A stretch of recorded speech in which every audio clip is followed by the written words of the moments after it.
Picture this. You're a young bride, named Margot, only 15 years old, standing in the doorway of a stone house in 3047 AD. Your new husband, Henrik, walks toward your marriage bed. The dried grass under your bare feet makes cracking sounds with each nervous step. Candlelight moves across his worn face. He's almost twice your age, picked by your father because he has 3 pigs and half a field of grain. Your hands shake as you hold the rough wool dress your mother made for this very night, the same one she wore, and her mother before her. Through the thin walls you can hear his friends outside, drunk on beer, yelling rude things, and hitting pots with wooden spoons.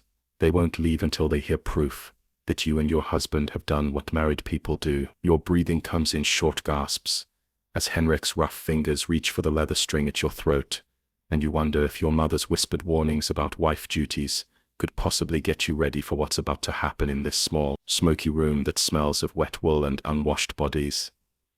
This is not a love story. This is what marriage was really like in the old days, a world where what people did in bed was shaped by scary stories, religious fear, and the need to stay alive that would seem very strange to how we think about love and wanting someone today. Before diving into these forgotten stories of staying alive and suffering, if you enjoy learning about the hidden truths of history, think about hitting that like button and subscribing for more content like this. And please write below to let me know where you're listening from. I think it's amazing that we're looking at these old stories together from different parts of the world, connected across time and space by our shared interest in the past. The bedroom in old times was like a war zone where bodies became like land that countries fight over, where the church's rules crashed into old magic beliefs, and where the most private moments of human life were controlled by rules so weird and strict that they would make a modern person's skin crawl. These weren't just personal choices. They were matters of going to heaven or hell forever, family respect, and literally life and death. Let me take you back to Margot's world, where the idea of forcing your wife to have sex wasn't considered wrong because wives were owned like things, where monthly bleeding was thought to be so dangerous it could kill crops, and where the wrong way of having sex could send your soul to hell forever.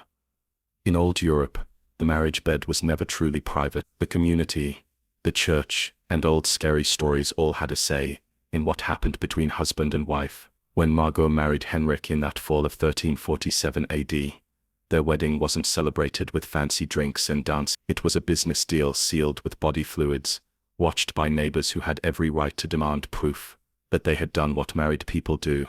The wedding night ritual began long before the couple first came the bedding ceremony, where the wedding guests would literally drag the bride and groom to their room, take off their clothes while singing dirty songs, and then stand outside the door listening for the sounds that would prove the marriage was legally real. Henrik's friends wouldn't leave until they heard Margot's cries of pain, proof that her virginity had been broken, and the marriage completed.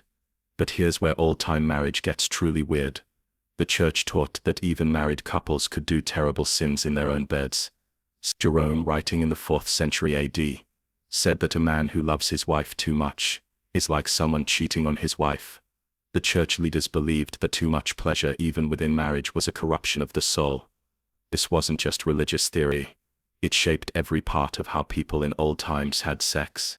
Thomas Aquinas, the great old-time church thinker, laid out clear rules for married couples in his big book around 12. Having sex was only okay on certain days of the week, during certain seasons, and in one specific way: man on top, woman beneath, face to face.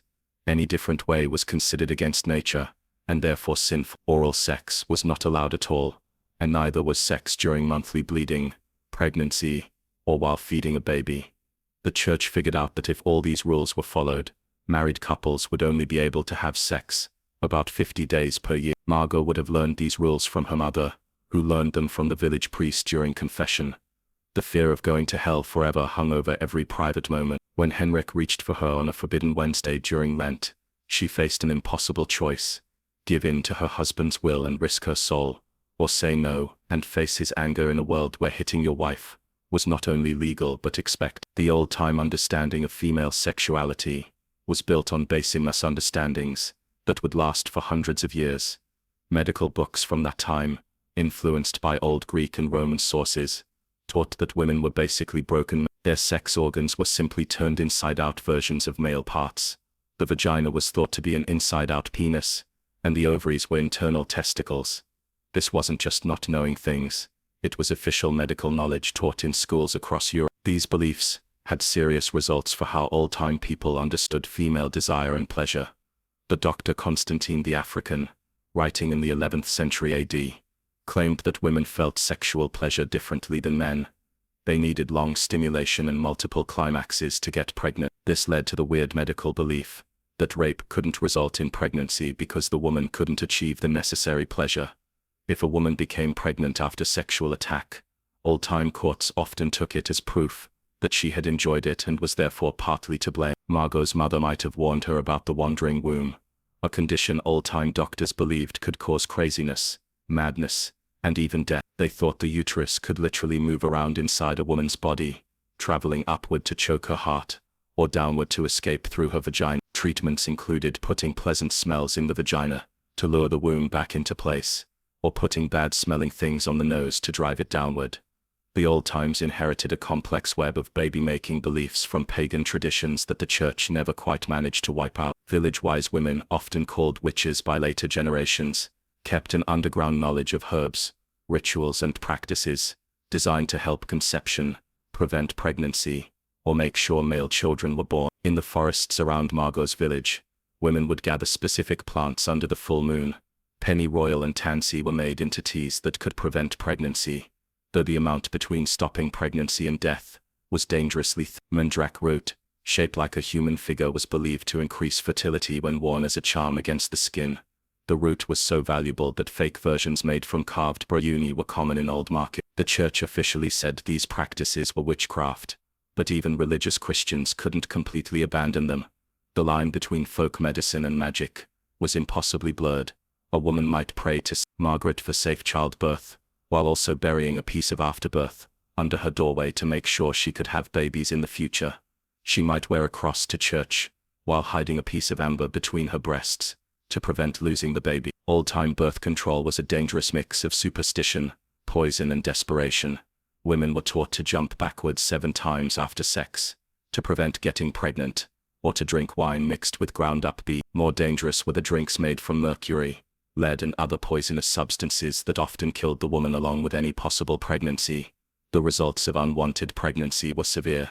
In a world without reliable birth control, women faced the constant threat of death. In childbirth, the number of mothers who died was shocking. 1 in 3 women died during or shortly after delivery. For unmarried women, pregnancy often meant social destruction, being kicked out, or death. The practice of killing babies, while officially condemned, was widely understood as a desperate woman's last choice. Old-time marriage negotiations were conducted like military campaigns, with bodies as the main battlefield. When Margot's father arranged her marriage to Henrik, her virginity was literally her dowry, more valuable than any gold or animals he could offer. The hymen became money of honor, traded between families as proof of their daughter's purity and their own reputation. The wedding night wasn't just about completing the marriage. It was about public checking of the bride's virginity. The bloody sheets would be shown to the gathered crowd as proof that the marriage was real. If no blood appeared, the bride could be returned to her family in disgrace, marked as a whore, or even killed for lying. The pressure on young brides was enormous. Some would secretly prick their fingers or hide chicken blood to fake the evidence their new families demanded. But old-time medicine's understanding of virginity was hopelessly wrong. They believed that the hymen was a solid wall that completely blocked the vaginal opening rather than the partial flexible tissue it actually is. They thought that its absence was absolute proof of sexual activity, when in fact, it can be torn by horseback riding, heavy lifting, or simply natural differences in anatomy. The church's doctrine of consummation created its own weird practice. A marriage wasn't considered legally real until sexual intercourse had happened, which meant that proving or disproving consummation became a matter of legal inquiry. Church courts would examine both husband and wife, interviewing them separately about private details of their wedding night. They would look at the woman's body for signs of penetration and question neighbors about what they had heard through the walls. Old-time sexual positions were strictly controlled by church doctrine, but the reality was far more complex. The missionary position wasn't just it was the only position that wouldn't damn your soul to hell. The church taught that any position that put the woman on top was against nature, because it went against the natural order of male dominance. Rear entry was considered animal-like, linking human sexuality to animal mating practices. Yet old-time literature hints at a more complex reality. The fabliaux, dirty comic tales popular in Old France, describe sexual encounters that would have shocked the church authority. These stories, often told by traveling singers in taverns and market squares, reveal a shadow world where couples tried forbidden practices despite the threat of eternal damnation. The French poet Andreas Capellanus, writing around 1884 AD, described elaborate courtship rituals that included detailed instructions for sexual positions and techniques. His work suggests that at least among the nobility there was a sophisticated understanding of sexual pleasure that went far beyond the church's restrictive teachings. However, these practices were dangerous secrets. Discovery could mean being kicked out of the church, exile, or death. Old-time people lived in terror of sexual demons that were believed to prey on humans during their most vulnerable moments. The succubus and incubus were not just folklore. They were accepted medical and church facts. Church authorities taught that these demons could take human form to seduce men and women, stealing their life force through sexual intercourse. The succubus, a female demon who seduced men, was blamed for wet dreams, sexual dreams, and any sexual thoughts that happened outside of marriage. Old-time church thinkers developed elaborate theories about how these demons worked. They believed that a demon could first take female form to collect semen from a man, then transform into male form to make a woman pregnant with the stolen seed. Any child born from such a union was believed to be cursed, or demonic. The incubus posed an even greater threat to old-time women. These male demons were said to be physically stronger than humans and capable of overpowering their victims. Women who reported sexual dreams or experiences they couldn't explain were often accused of working with demons. The line between victim and witch was terrifyingly thin. Sleep paralysis, now understood as a brain phenomenon, was interpreted as demonic sexual assault. Men and women who woke unable to move, often with the feeling of pressure on their chest, were believed to be under demonic attack. The church prescribed elaborate rituals of exorcism and purification, but many suspected victims were burned as witches instead. The old-time understanding of menstruation was rooted in terror and superstition that would last for centuries. Menstrual blood was believed to be poison, so toxic that it could kill crops, make wine go bad, and cause men to lose their manhood. The Roman naturalist Pliny the Elder, whose works were still studied in old universities, claimed that menstrual blood could drive dogs mad and cause knives to lose their sharpness. Women during their monthly cycles were considered dangerous pollutants, who must be kept away from normal society. They couldn't enter churches, prepare food, or touch sacred objects. In many villages, menstruating women were required to live in special huts outside the community until their bleeding stopped. The church taught that menstruation was God's punishment for Eve's original sin, making every monthly cycle a reminder of feminine shame. The lack of understanding about menstruation created weird medical practices. Doctors believed that menstrual blood that wasn't properly expelled from the body would build up and poison the woman from within. They prescribed bloodletting, purging, and other dangerous treatments to balance the female human. Some doctors recommended sexual intercourse as a cure for menstrual disorders, believing that male seed could neutralize the toxic effects of menstrual blood. Old-time women developed their own secret knowledge about managing their cycles. They used moss, cloth rags, and sheepskin as primitive menstrual protection. They tracked their cycles by moon phases and developed herbal remedies to ease cramps and regulate their flow. This knowledge was passed down through generations of women, carefully hidden from male doctors and church authorities who might condemn it as witchcraft.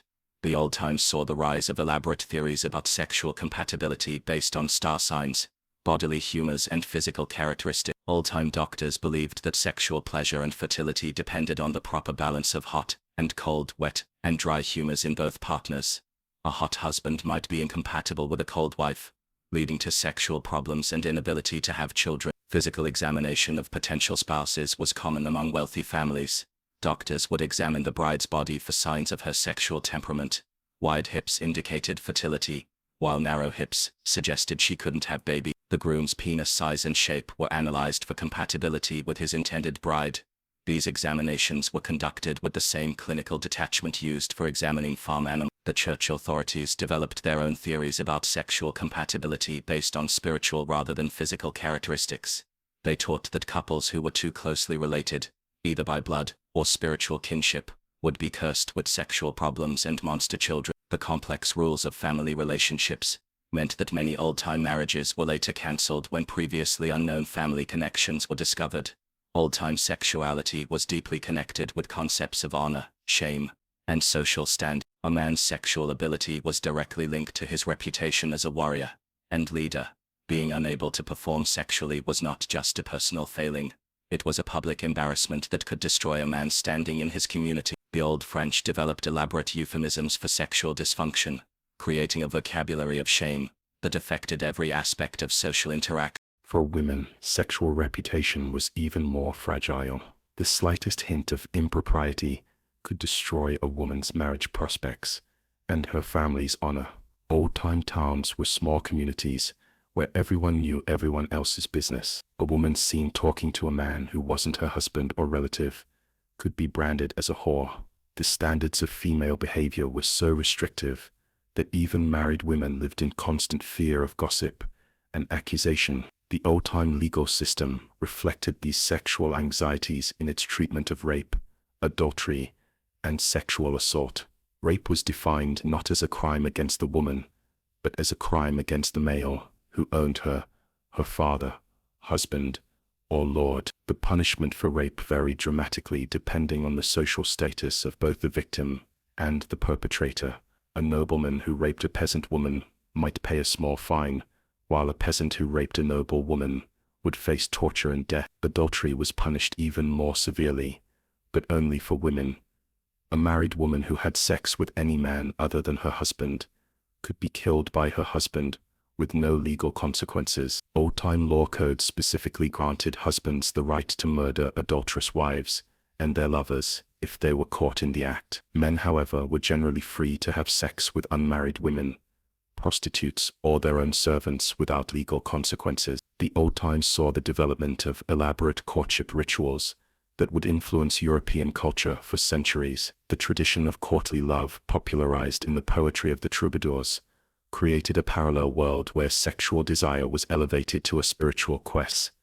These romantic ideals were primarily a literary fantasy enjoyed by the nobility, but they had profound effects on how old-time people understood the relationship between love and sexuality. The courtly love tradition taught that true love could only exist outside of marriage. A knight's devotion to his lady was supposed to remain eternally unfulfilled, existing in a state of constant yearning that purified the soul through suffering. This created a bizarre split between marital sexuality, which was purely functional, and romantic love, which was purely spiritual. The reality of old-time courtship was far more practical. Among the peasants, young people might have some choice in marriage partners, but money considerations always took precedence over personal preference. A village girl might favor the blacksmith's son, but if the miller offered better terms to her father, she would find herself married to a man she barely knew. Old-time engagement practices included rituals designed to test the compatibility of potential spouses. In some regions,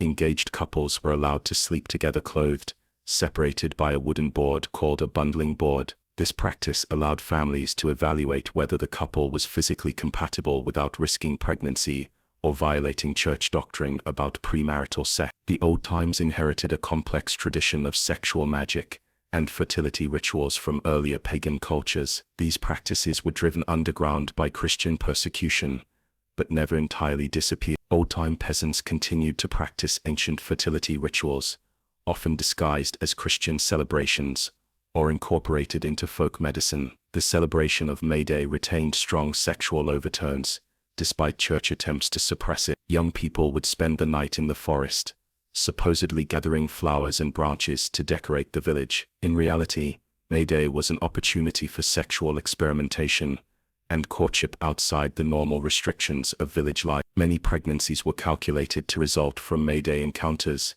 leading to a surge in February births. Wedding celebrations included numerous fertility rituals, designed to ensure the couple's reproductive success. The bride might be showered with grain or nuts to encourage pregnancy. The marriage bed would be blessed with holy water, but also secretly prepared with herbs and charms believed to enhance fertility. These practices represented a desperate attempt to control reproduction in a world where infant mortality was devastating and family survival depended on producing healthy children. The old-time understanding of conception was a bizarre blend of Aristotelian philosophy, Christian doctrine, and folk wisdom. Old-time doctors believed that both men and women produced seed that combined during intercourse to create new life. They taught that female orgasm was necessary for conception, leading to the tragic belief that women who became pregnant after rape must have enjoyed the experience. Old-time people developed elaborate theories about how to influence the sex of unborn children. They believed that conception during certain phases of the moon would produce male children, while others would result in females. The position of the stars at the moment of conception was thought to influence not only the child's sex, but also its personality and future prospects. The old times saw the development of increasingly sophisticated methods of sexual control and surveillance. The church established networks of informants who reported on the private lives of their neighbors. Confession became a tool for gathering intimate details about sexual practices, with priests questioning penitents about their most private moments. The rise of the Inquisition in the 13th century AD brought new levels of sexual persecution. Suspected heretics were tortured into confessing not only their religious beliefs, but also their sexual practices. The interrogation manuals used by inquisitors included detailed questions about sexual positions, frequency of intercourse, and even the physical sensations experienced during sex. Old-time prisons included special punishments for sexual crimes. Women convicted of adultery might be imprisoned in cages, so small they couldn't stand upright, fed only bread and water, until they died of starvation. Men convicted of rape might be castrated publicly before being hanged. These extreme punishments were designed not just to punish the guilty, but to terrorize the entire community into sexual compliance. The old times produced a vast literature of sexual advice and instruction, though most of it was hidden from ordinary people. Medical texts included detailed descriptions of sexual positions and techniques, but these were available only to educated doctors and wealthy patrons. The average old-time person learned about sex through whispered conversations, folk songs, and the bitter experience of trial and error. The church produced its own sexual literature, but it was primarily concerned with cataloging sins, rather than providing positive guidance. Penitential manuals listed hundreds of sexual practices, with their corresponding punishment. These texts reveal a fascination with sexual detail that contradicts the Church's official position on celibacy and purity. Old-time marriage manuals written for wealthy patrons provide glimpses into the sexual lives of the nobility. These texts offered advice on everything from wedding night techniques to managing sexual relationships during pregnancy. They reveal a sophisticated understanding of sexual pleasure that was hidden from the general population, but clearly practiced by those who could afford privacy and discretion. The old times saw the development of increasingly elaborate methods of sexual punishment and control. The chastity belt, though probably less common than popular culture suggests, represents the extreme measures some old-time people took to control female sexuality. These devices were not just physical restraints, but symbols of the terror that surrounded female sexual autonomy. Old-time brothels were both legal and illegal at the same time. The church officially condemned prostitution, but secular authorities often licensed and regulated it. Old-time cities maintained official red light districts, where prostitutes worked under government supervision. These women were required to wear distinctive clothing, live in designated areas, and submit to regular medical examination. The old times produced some of the most bizarre sexual customs in European history. The right of first night, or droit du seigneur, allegedly gave feudal lords the right to have sex with their peasants' brides on their wedding night. While historians debate whether this practice actually existed, the mere possibility reveals the complete sexual vulnerability of old-time peasant women. Old-time people believed that sexual practices could influence everything from the weather to the success of military campaigns. Kings and nobles consulted astrologers about the best times for sexual intercourse, believing that the cosmic forces present at conception would influence their children's destiny. Army commanders might order their soldiers to abstain from sex before battle, believing that sexual activity would drain their martial vigor. The old times saw the development of increasingly sophisticated methods of sexual surveillance and control. Village communities developed elaborate systems of social pressure designed to regulate sexual behavior. Young people were rarely allowed to be alone together, and married couples were expected to conduct their intimate lives according to community standards. The old-time understanding of sexual pleasure was deeply influenced by religious teachings about the nature of the soul and the body. The church taught that sexual pleasure was a trap set by the devil to lead humans away from spiritual contemplation. Even within marriage, excessive enjoyment of sexual intercourse was considered a sin that could damn the soul to hell. Old-time people developed elaborate techniques for managing sexual desire and controlling their body. Fasting, cold baths, and physical mortification were used to suppress sexual urges. Young people were taught to avoid situations that might lead to sexual arousal, including certain foods, music, and forms of entertainment. The old times produced a vast underground culture of sexual transgression and rebellion. Despite the church's attempts to control human sexuality,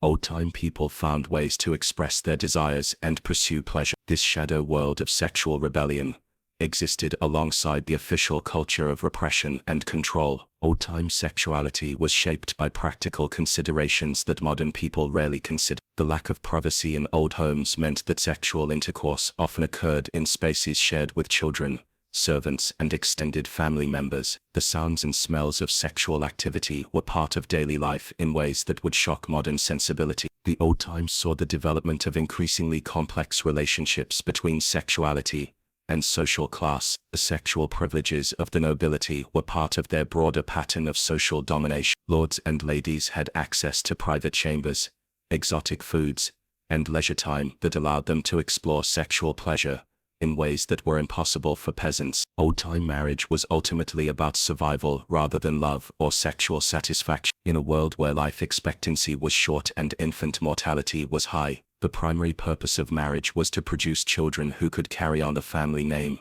and work the land. Sexual pleasure was a secondary consideration at best, and often seen as a dangerous distraction from more important concerns. The old times produced some of the most restrictive sexual customs in European history, but it also saw the development of sophisticated forms of sexual resistance and rebellion. Old-time people found ways to pursue pleasure and express their desires despite the overwhelming social pressure to conform to religious and social expectations. As we return to Margot in her stone cottage, Henrik's hands still reaching for her in the flickering candlelight, we can understand her terror, not just as personal fear, but as the weight of an entire culture's sexual anxieties pressed down upon her young shoulders. She carries the burden of religious doctrine, family honor, community surveillance, and her own desperate desire for survival in a world that offers her no protection. The old times remind us that human sexuality has always been shaped by power, fear, and social control. The bizarre practices and beliefs of old-time people seem alien to us now, but they emerged from the same fundamental human needs and desires that drive sexual behavior in every era. Understanding old-time sexuality helps us recognize how our own sexual culture reflects the power structures and social anxieties of our time. Old-time intimacy was never truly intimate. It was always public, always political, always dangerous. The bedroom was a battlefield where souls were won and lost, where family honor was defended or destroyed, where the most private moments of human life were governed by rules that seemed designed to eliminate pleasure and maximize suffering. The old times produced some of the most restrictive sexual customs in European history, but it also reveals the incredible resilience of human sexual desire. Despite centuries of religious persecution, social control, and legal punishment, old-time people found ways to pursue love, pleasure, and intimate connection. Their stories remind us that sexuality is one of the most fundamental aspects of human experience, too powerful to be completely controlled by any system of authority. The strange and often disturbing sexual practices of old Europe were not simply the result of ignorance or superstition. They emerged from a complex interaction of religious doctrine, social structure, economic necessity, and genuine human need. Understanding these practices helps us appreciate both how far we have come and how many of the same underlying tensions continue to shape human sexuality today. In the end, the old times teach us that sexuality is always political, always dangerous, and always essential to human experience. The bizarre intimate practices of old-time people were their attempts to navigate these eternal tensions between desire and control, pleasure and danger, love and survival. Their struggles remind us that the quest for sexual freedom and authentic intimacy is not a modern invention, but an ancient human aspiration that transcends any particular historical moment. The candlelight still flickers across Henrik's weathered face as he reaches for young Margot, but now we understand that this moment contains the entire weight of old-time sexual culture, the fear, the superstition, the desperate hope for survival, and the eternal human longing for connection. Despite impossible art in her trembling hands and his calloused fingers, we see not just two people, but the collision of an entire civilization's sexual anxieties and desires, played out in the most intimate space imaginable, yet never truly private, never truly safe, never truly